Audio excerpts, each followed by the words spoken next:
I'm here today with Joe Earle to talk about his book, written with co-authors Carl Moran and Zach Ward Perkins, entitled Econocracy: The Perils of Leaving Economics to the Experts.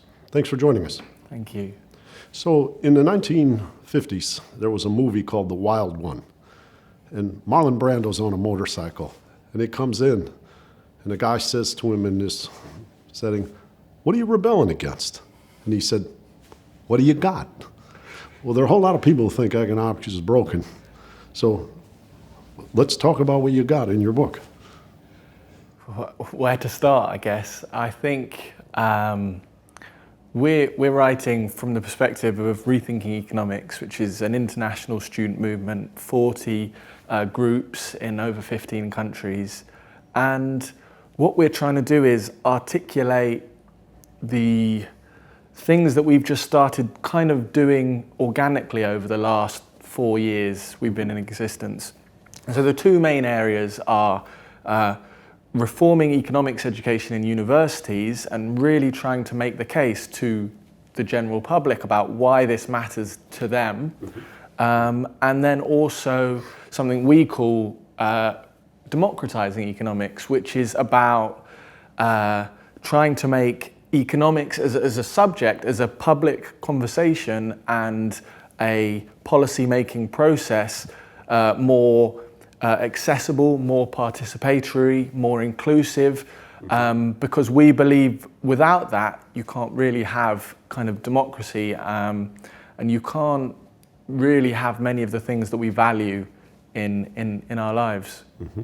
So you wanted what you might call explore economics to arrive at a true social consensus that informs what we do in our policy making and structure of our and design of our society? Yeah, exactly. I think, we're all from the UK, and we've had Brexit just this summer, and I think this was a huge kind of upswelling of popular anger and disenchantment, yeah, and exactly. And for us, we'd pretty much finished writing the book by then, but this seemed like a crucial kind of thing that we had to get into this story. So we went back and we looked at what it meant. And for us, in the book, we talk about how econocracy is a system in which the economy has become the central goal of politics. So whether that's politicians saying the first goal of this government is to improve the economy, or whether it's children's charities saying, dads have to read to their children because if they do, in 2020, there'll be 2.1% growth in GDP. And it's that kind of... everything is a means to economic exactly. Everything's, and other values are reduced. And we think what has happened in the course of that kind of process is that it's become an increasingly narrow conversation. The people who feel like they have the language to be able to participate in that, or to be able to make informed political choices, is increasingly small. And so we did a YouGov poll, and we asked people, do you know what quantitative easing means, and do you know what GDP is? And very small numbers of people could answer. And this isn't to say they don't know anything about the economy in their lives, because obviously they do, but they don't engage with that language that we use at the political and the media level to discuss the economy and to discuss our kind of how we're doing collectively.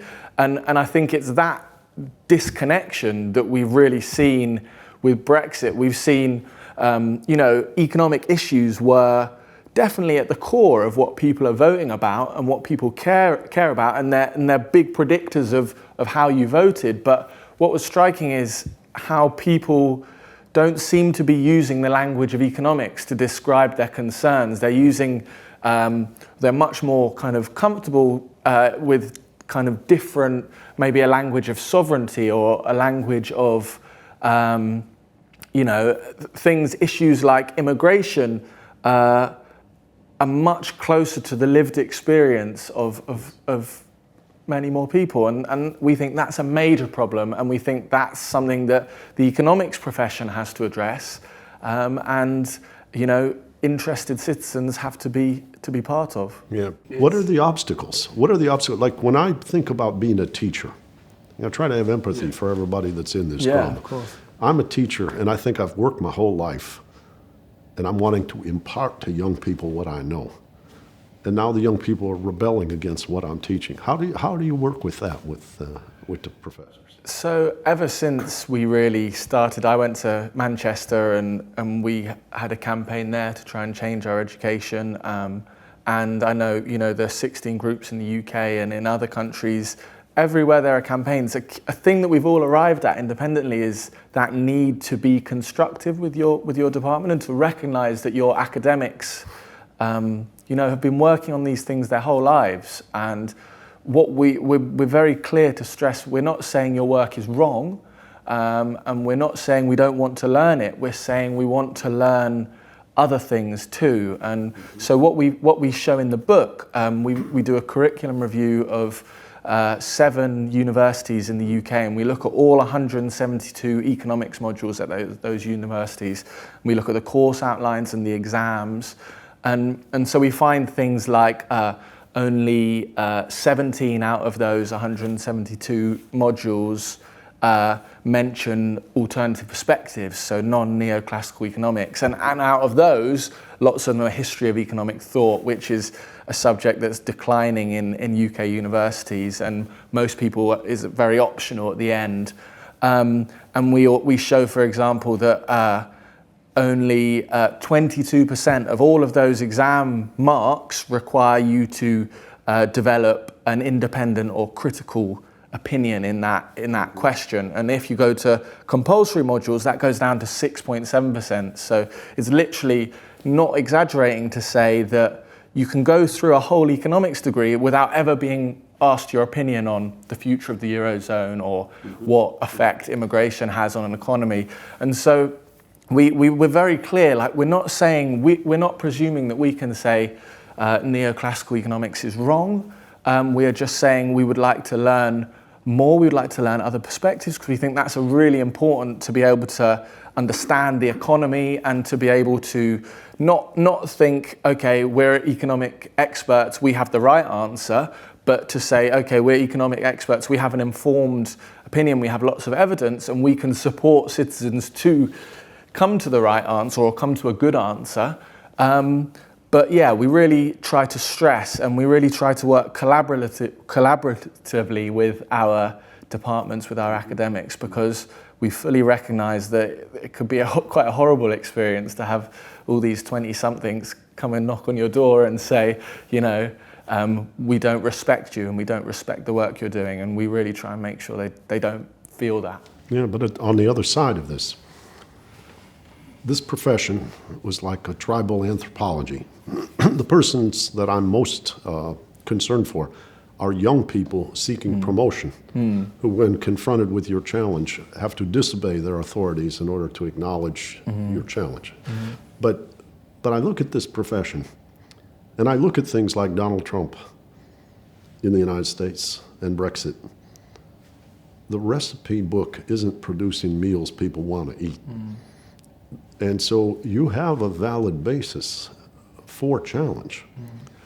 And I don't think, the people who I've seen in the press in relation to your book talk about, well, it's not anything goes.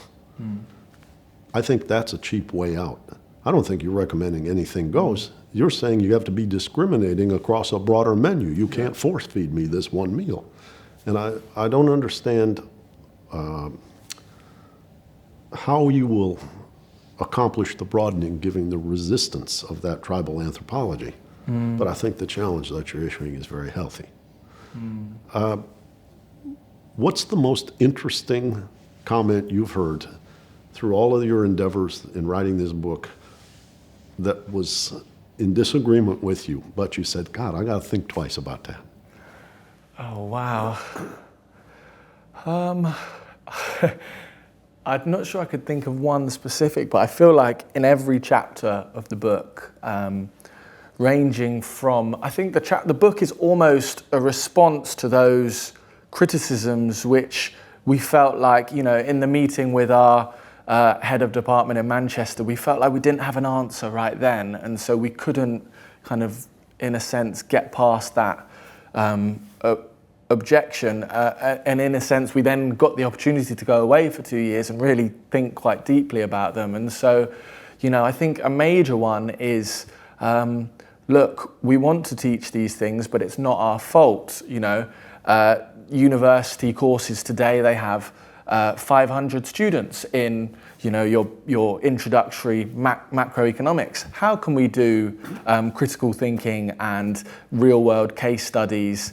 It's much easier. Well, not even much easier, but it's necessary to do a multiple choice exam, given those circumstances. And so, in one of the chapters of the book, we look at the British higher education policy and the higher education system and how it's changed, and how, despite the kind of rhetoric around promoting a kind of liberal education, none of the conditions required in economics, for sure, for a liberal education are met. And so we call in the book and we say, actually, we need to go back to these older understandings of what an education is, of being able to survey different explanations of observed reality and come to independent judgments, and to be able to use a range of different methodologies, and all of these things that we've really understood since Socrates, really, since the ancient Greeks, but have lost in our education today. And now, in the book we say, well, actually, economics at universities in the UK is an indoctrination, because that might sound quite extreme. We have images of a kind of gulag, but actually, if you look at the definition of indoctrination, it is to teach a person or a group a set of beliefs uncritically. And the set of beliefs is mainstream neoclassical economics, and uncritically, at those 7 universities we looked at, only 6.7% of the marks require you to come up with, develop your own reasoned judgment. And so, that's true, that's a fact, but it's only partly the responsibility of economics departments. It's also the responsibility of universities and of our governments to look at how it's funded, and to look at what actually below the skin deep level of what they're saying about education, how the system actually works. Saying that, we have come up with ideas in the book about how we can, within the constraints of the system, do liberal education better. And so one of the things is, there was a study that showed how few hours, contact hours, students across the board at UK universities have. And so there's this major resource in the system, student time, which is being underused. And so we were developing ideas, and we're clear that these are very only kind of sketch ideas, but we think it's about imagination and creativity and what you can do within the system. Ideas about students maybe following the economic fortunes of a country over a year, and then presenting back to the group, or peer-to-peer education in which students in later years would, as part of their course, have to teach students in earlier years. These are ways that we can, within the resource constraints of universities, do critical, pluralist, liberal education. Have you been criticized in the sense that what you might call, you have a romantic version of democratization? That these are complex matters, they require hierarchies of expertise. What I'll call the difference between direct democracy and a republic, where there is a division of labor and you have to have faith in experts. Yeah. Have people brought this challenge Not yet. I'm sure they will. I'm sure they will. I guess for us, and there's a similar challenge as well within academia of pluralism, and you mentioned before of kind of, I guess, of everything we're arguing for, it's kind of, it sounds nice, but it's a bit utopian. Well, you remember Lenin, I'm not talking about VI, I'm talking about John. Yeah. He said, well, everybody says power to the people. Problem is, I never met a person I admired very much. So you have this kind of skepticism. Yeah, exactly. And it's a deep-rooted, I guess, distrust or fear of democracy. So yes, so I think there are a few things to stress. One is that we're not talking about scrapping experts. We kind of make that very clear. So our argument is that we really need experts, but we need experts to support us to inform our decisions, not to be taking as many decisions as they are behind closed doors, and hiding the political and ethical and social values involved in that decision-making process. And then I think the other thing is that we're very clear, like, democracy is about a culture, it's about skills, it's learned. Of course, we're not going to be able to click our fingers and tomorrow we'll all be, expertly engaging in democratic discussion. So for us, it's about time, and it's about education, and it's about building these kinds of political and economic institutions that will take us where we want to be over a longer period. Whether that's more participatory policy making, or whether that's a citizens scrutiny panel in the Bank of England, or whatever, there are ways, I think, for us. And so we would say, yes, our end goal is utopian, and without, utopian ideas, where would humans be?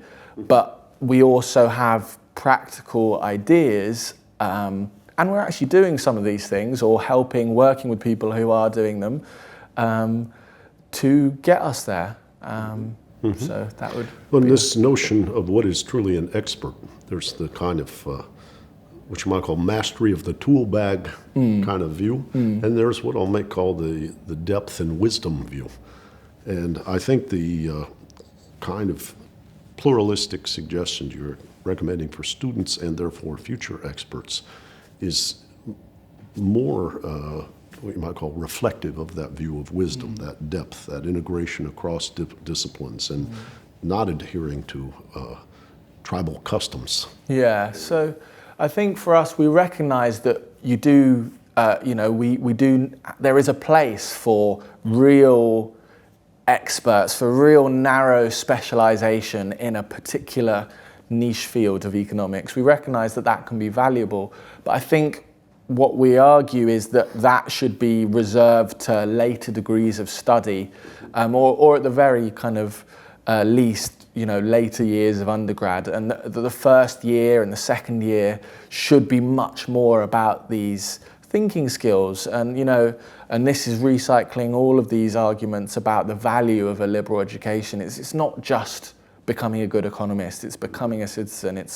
It's about all of those things that at the moment are completely not a part of what we deem an economist's role in society to be. Yes. How old are you? 25. 25 years old, and with 2 co-authors, you just finished a book. And you're raising the roof on a power structure that seems quite off course. From my perspective, that's a remarkable evidence of courage and will, and it's a very, very great contribution. So I want to congratulate you on everything you brought to the table. I think you're really a marvelous, marvelous young man, and I hope all of our young scholars will be inspired by you, and they'll pick up and write a book, and we'll have so much that's good to read, we won't know what to do with ourselves. Thank you.